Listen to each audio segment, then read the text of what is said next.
teh dulu.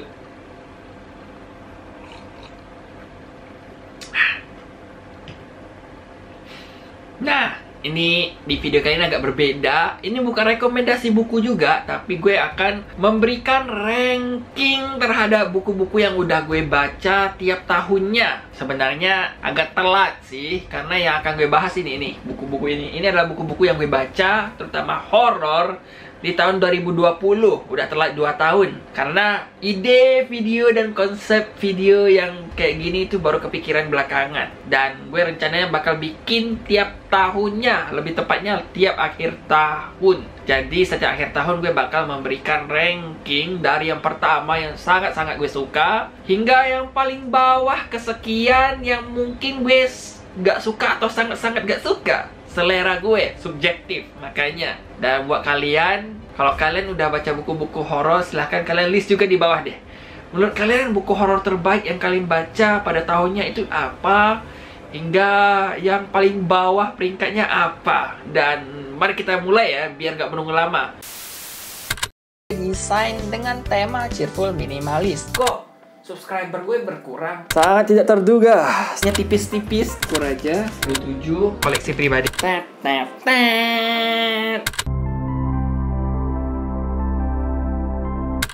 Tahun 2020 gue baca sekitar 40-an buku. 15 diantaranya adalah horor, terus beberapa lainnya juga ada komik dan novel-novel genre lain seperti fantasi, sci-fi, dan thriller. Cuman didominasi langsung 15 oleh horor berikut.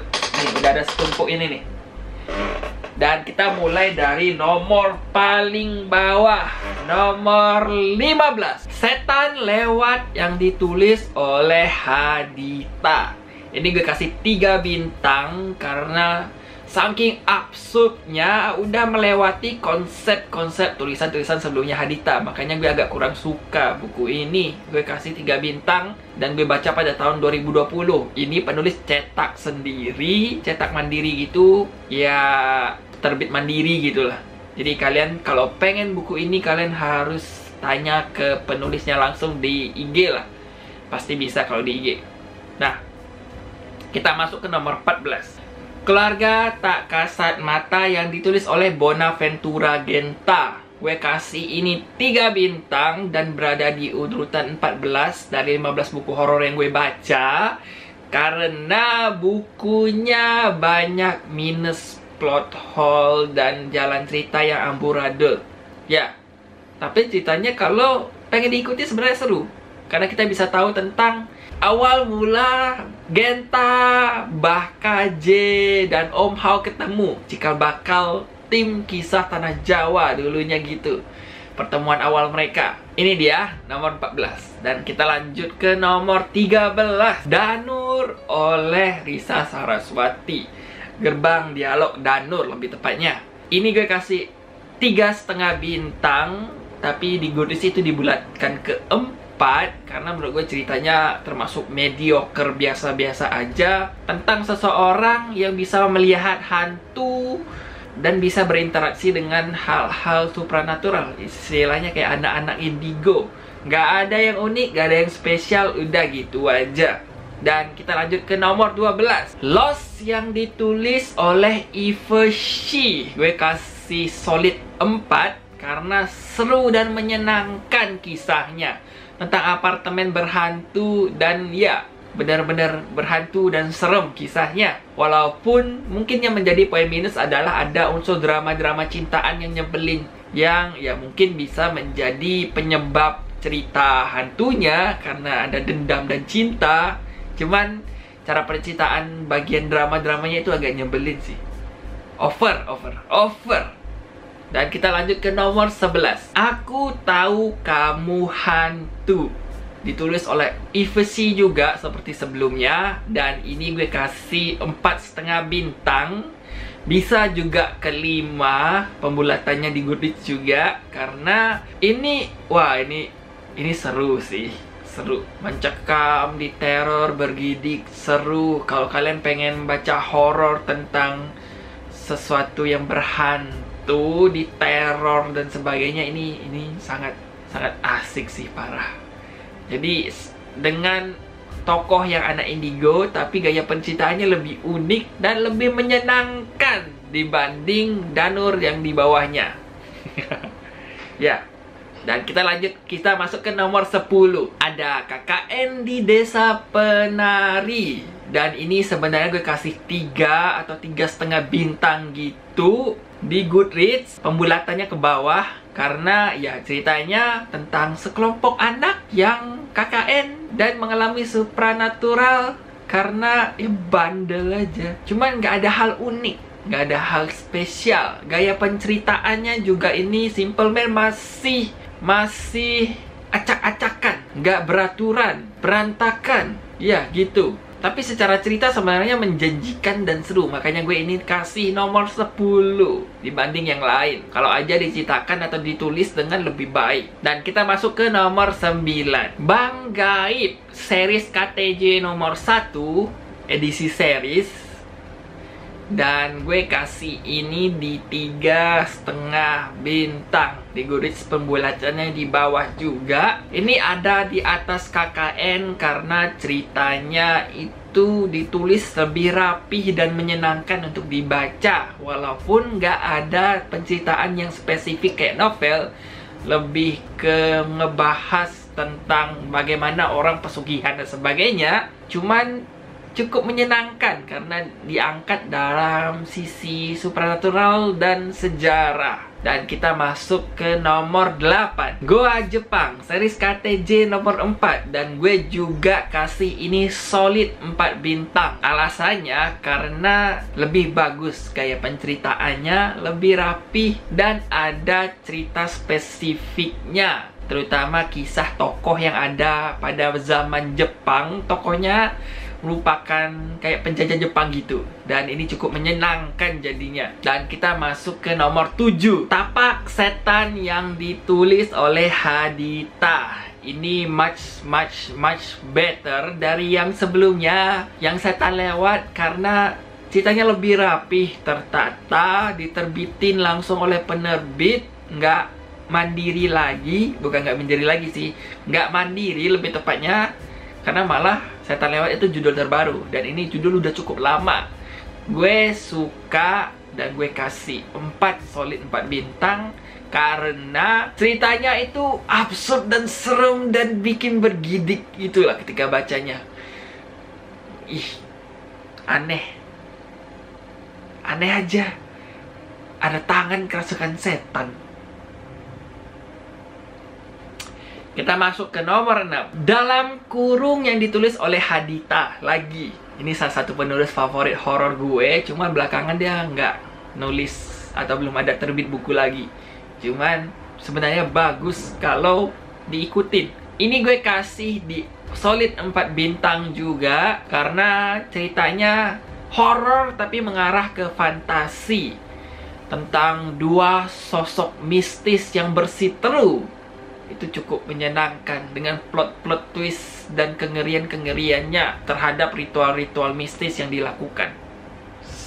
Menyenangkan sih untuk pengalaman horornya. Kita masuk ke nomor 5. Kolam Darah yang ditulis oleh Abdurrah Harahap. Ini gue kasih di 4,5 bintang. Gue suka banget. Gak tahu juga gimana. Pokoknya ada fenomena yang aneh. Antara supranatural atau enggak, tapi lebih ke perilaku manusianya juga yang bikin sakit kepala.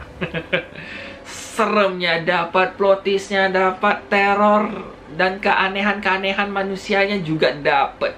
Ini ditulis oleh salah satu pioner horor di Indonesia, beliau dan si bapak horor Indonesia mungkin, karena dia udah menulis horor lama dan gue suka. Kolam Darah. Kalian kalau nggak tahu penulis horor sebagai penyuka horor oleh Abdullah Harahap, agak keterlaluan sih.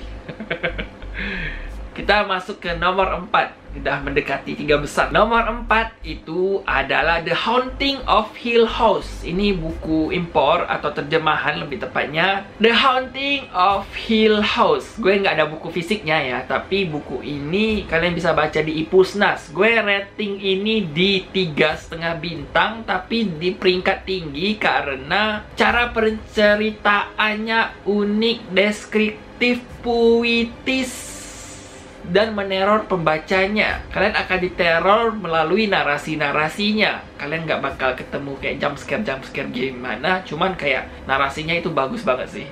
Membangun suasana horor dengan apik. Sementara ceritanya sendiri tentang rumah berhantu, yang katanya rumah berhantu gitu. Kita masuk ke nomor 3.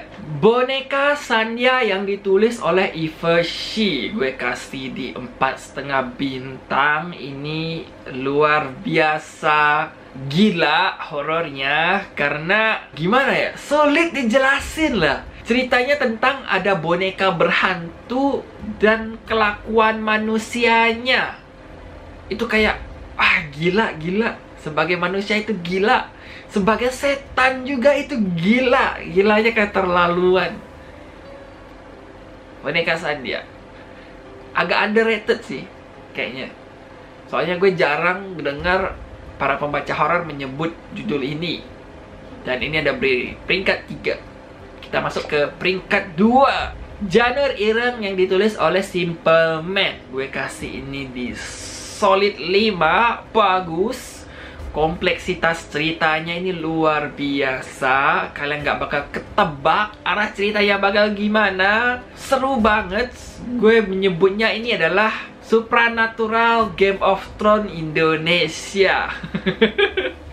Karena saking rumitnya dan saking menyenangkan cerita horornya, terutama ngobrolin santet-santet yang dipergunakan, dan ritualnya itu luar biasa absurd dan gila. Makan bayi loh, itu kayak di luar nalar. Kita masuk ke peringkat pertama buku yang gue baca tahun 2020 yang menurut gue paling the best. Dan ini dia nomor 1-nya. Karung Nyawa yang ditulis oleh Hadita. Duh, gue berharap penulis-nulis lagi nih yang kayak gini nih. Yang horor mengangkat tentang urban legend atau folklore suatu daerah. Tentang creature atau makhluk mitos, mitologi setempat daerah gitu. Dan ini the best sih. Diceritakan ala-ala novel detektif dengan unsur supranatural horror. Dan ini menyenangkan. Kita bakal dipuaskan dari sisi horornya, dari sisi penasarannya, detektifnya, dan seru dan menyenangkan, dan ada petualangannya. Pokoknya ini paket komplit. Tapi gue kasih ini cuma di 3,5 bintang. 4. Bulat ke-4 karena ceritanya ada beberapa hal yang di ending itu agak di luar nalar sih. Agak udah melewati batas keabsurdannya yang keluar dari topik atau konsep awal ceritanya. Cuma gara-gara itu. Kalau aja itu nggak begitu, pasti menyenangkan banget ini.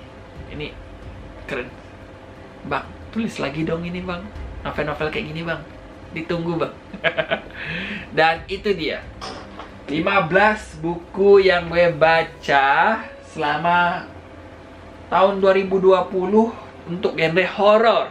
Ini dari peringkat pertama hingga 15. Menurut kalian gimana? Kalian punya list sendiri yang berbeda untuk buku-buku horor? Silakan tulis di bawah ya.